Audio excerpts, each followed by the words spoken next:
네. 세 번째 동영상으로 넘어가겠습니다. 그래서 먼저 그 신무용의 기점과 관련해서 안재성 선생은 이시바쿠 즉 석정막이라는 사람의 내한 공연을 기점으로 해서 신무용의 기점을 잡는다고 이야기했습니다. 어 이야기에서 잠깐 빠진 것이 이 석정막이라는 인물은 그 일본은 우리보다 일찍 문호를 개방하고 우리가 생각하는 것보다 더 빨리, 더 멀리 유럽으로 넘어가서 그 각종 문물들을 받아들입니다. 그래서 이 석정막이라는 인물도 당시 20 세기 초반을 휩쓸었던 그 독일 표현주의 춤 있죠. 그 노이에 탄츠라고 이야기했던 춤 있죠. 그 독일 표현주의 춤을 적극적으로 이 사람은 배웁니다. 그리고 직접 독일에 가기도 합니다. 그러면서 독일식 현대무용을 했는데요. 이 독일식 현대무용을 추는 이시바쿠가 1926년 우리나라에 와서 공연을 최초로 하고요. 그 이후에 이 공연을 본 최승희라는 인물과 조태권이라는 인물이 그의 문화에 들어가서 춤을 배웁니다. 자, 그래서 이런 이시바쿠의 내한 공연을 그 신무용의 기점으로 안재성 선생은 잡는 것입니다. 그리고 여기서 그의 초기의 어떤 주장에 따르면 신무용은 즉 뭐예요? 뉴댄스나 노예 탄치에 해당하는 춤들, 전통하고 관련 없는 그래서 그런 춤을 배운 그 채승이나 조태곤의 춤이 신무용이라는 겁니다. 그리고 근데 이분이 말기에 가시면 그 신무용에 대한 개념을 다시 재정의합니다. 그러면서 민속춤의 하나로 그리고 전통의 바탕을 둔 새로운 창작이라고 그 개념을 조금 그 재정의하십니다. 자, 이런 안재성 선생 이외에 또 다른 입장을 한번 살펴보면요. 두 번째는 강희문 선생님. 부산에 오래 계셨고 부산을 대표하는 이론가였고 평론가였던 강희문 선생님은 경복궁 공진회 주최 박람회 무대의 신작으로 올려졌던 성택무 일명 열세집이라고 하는데요. 이것은 전국 팔도에 있는 기생들이 모두 모여서 그 전통춤을 무대화시킨 겁니다. 극장 무대에 적합한 공연으로 창작한 작품입니다. 그래서 1915 년에 이 작품을 최초의 신무용, 새로운 춤으로 정의하셨습니다. 라고 주장했습니다. 또는 배구자라는 인물의 아리랑이라는 작품을 그 신무용의 기점이라고 주장하십니다. 이분의 이러한 입장에 따르면 강인문 선생님의 입장에서 신무용이란 무엇인가요? 전통의 기반을 둔 새로운 창작, 전통의 기반을 둔 극장 무대에 맞는 새로운 창작을 신무용이라고 강인문 선생님은 정의하고 계시는 겁니다. 자, 또 다른 한 분은 박용구 선생님. 이분 역시 강윤문 선생님하고 동시대 1970 년대 우리나라 무용 비평가를 선도했던 비평가 중에 한 분이신데요. 이 박용구 선생은 배구자 무용 연구소의 제1회 무용 발표회가 1929 년에 있었는데 이 배구자의 제1회 발표회를 신무용의 기점으로 두고 있습니다. 그러니까 이런 입장에 기초할 때 이분 역시 신무용을 어떻게 정의하고 있냐면요. 전통에 기반을 둔 새로운 창작, 새로운 어떤 요소를 가미한 창작을 신무용으로 정의하고 계시는 겁니다. 그래서 강인문 선생과 박용구 선생은 모두 전통이라는 어떤 베이스를 기본 전제에 깔고 거기에서 새로운 것을 가미한 어떤 춤을 신무용이라고 보신 것입니다. 특히 이제 이 박영구 선생님은 이 배구자라는 인물이 민족의식과 음악과 연예적 자질에 있어서 뛰어나기 때문에 그 성택무보다는 이 사람의 제1회 무용 발표회가 보다 신무용의 기점으로서 맞지 않는가라고 주장을 하십니다. 어찌 됐든지 간에 크게 이제 그렇다면 그 신무용 기점과 관련해서 두 가지 세 명이 어떤 주된 그 주장을 하시는데요. 크게 두 가지로 다시 묶어 볼 수 있습니다. 하나는 안재성 선생님처럼 근대춤 뉴댄스나 노예 텐츠에 해당하는 것이 신무용이다라고 주장한 입장과 또 다른 입장, 전통의 기반을 두고 새로운 것을 가미한 것이 신무용이다라고 주장하는 두 가지 입장으로 크게 구분된다고 할 수 있습니다. 자, 그렇다면 우리 신무용은 오늘날 어떻게 정의되고 있는가 했을 때 요즘에는 크게 신무용을 넓은 의미의 신무용과 좁은 의미의 신무용으로 각각 정의합니다. 넓은 의미에서 신무용이라고 하면 19세기 말에서 20세기 초 이 땅의 모든 새로운 춤의 경향, 새로운 춤들을 통칭해서 신무용이라고 하고 이 신무용은 근대춤이라고 이야기합니다. 즉 20세기 19세기 말에 우리나라에 유입되었던 여러 춤들이 많았다고 했죠. 그런 모든 춤들 그리고 어 20세기 초반에 어떤 전통을 무대화했다든지 그런 춤들 아니면은 채승이나 조승곤의 어떤 그런 새로운 뉴댄스 계열의 춤들 이 모든 것을 통칭해서 모두 다 신무용이라고 할 수 있다라는 주장입니다. 그리고 이때 신무용은 근대춤의 동의어입니다.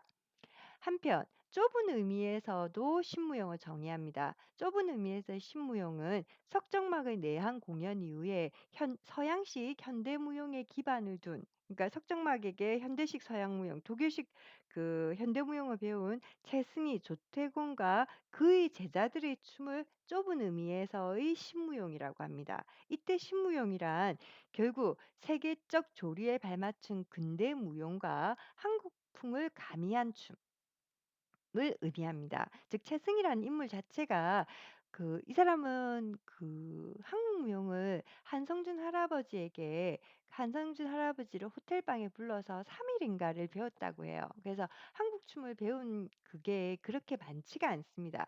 대신에 이 사람은 무엇을 배웠다? 석정막이라는 인물에게 독일식 현대무용을 배운 사람입니다. 조태곤도 마찬가지예요.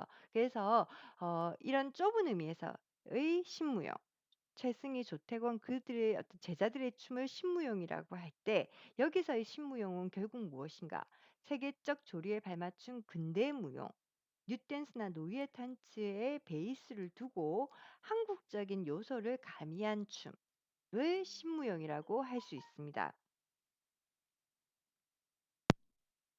자, 정리하겠습니다. 그래서 신무용은 오늘날 크게 넓은 의미에서 정의되기도 하고 좁은 의미에서도 정의됩니다. 넓은 의미에서는 19세기 말에서 20세기 초까지 이 땅에서 벌어진 모든 새로운 춤의 경향, 모든 새로운 춤을 통칭해서 신무용이라고 합니다. 그리고 이것을 달리 이야기하면 근대춤이라고도 이야기합니다.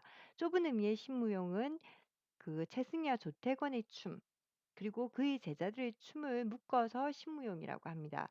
여기서 이 좁은 의미의 신무용은 그렇다면 무엇인가 했을 때 바로 노이의 탄츠 플러스 한국풍을 가미한 그러한 춤이 신무용이 되는 셈입니다.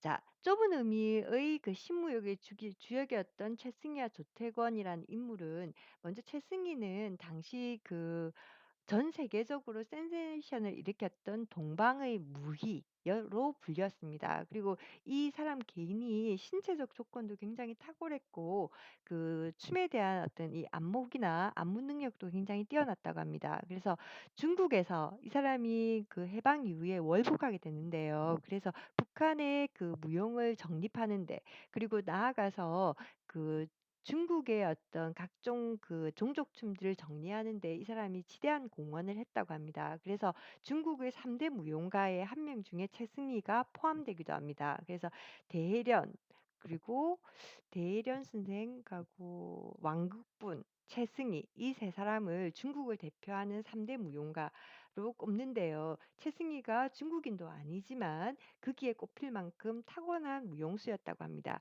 그리고 이 사람은 아까도 잠시 이야기했다시피 현대무용가였지 이 한국무용을 처음부터 배운 인물이 아니었습니다. 그럼에도 불구하고 이 세계 각국을 이 사람이 순회 공연을 하는데 뭐 인도라든지 각종 동남아의 여러 나라에도 가게 되는데요. 그런 곳에 가면 반드시 그 나라의 민속춤을 보고 그것에 기초한 춤을 창작했다고 합니다. 그만큼 여러 다른 나라의 민족의 춤을 보면 거기서 소스를 뽑아내는 능력도 굉장히 탁월한 인물이었다고 합니다.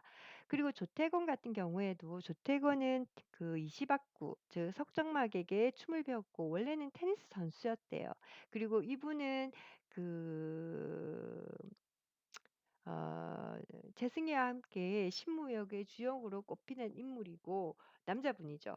그리고 최승희, 조태권 이 두 사람 모두 다 해방이 되고 난 다음에 최승희는 일본을 고무 찬양하는 그런 직접적인 친일 작품은 만들지 않았습니다. 그러나 대신에 그 일본군 위문 공연을 1930 년대에서 1940 년대에 지속적으로 하게 됩니다. 그러면서 최승희의 친일 행적이 문제가 됩니다.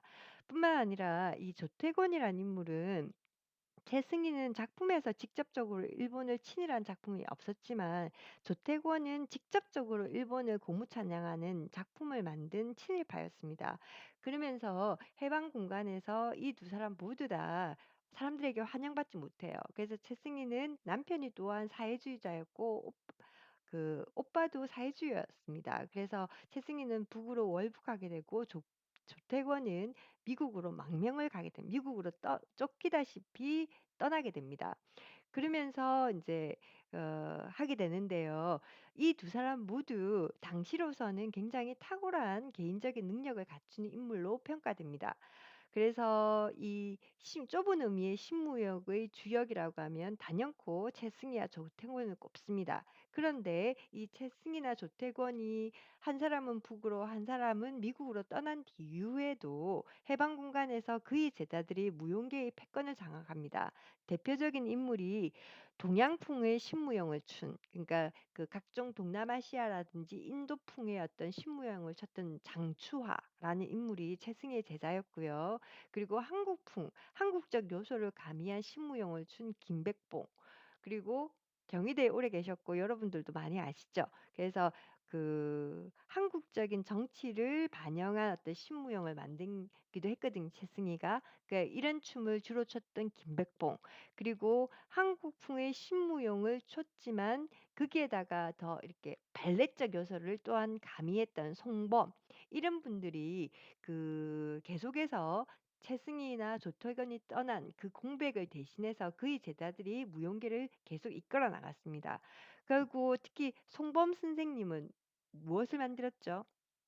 한국풍의 신무용 플러스 발레적 요소를 가미했던 이 송범 선생님이 임성남 선생님, 일본에서 일본 발레를 배우고 한국으로 들어왔던 이 임성남 선생님과 함께 1962 년에 국립무용단을 만듭니다.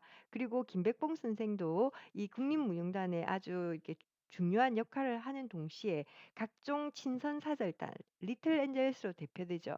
그런 무용단을 이끌고 세계 각국에 한국 춤을 대표하는 여러 춤을 추게 됩니다.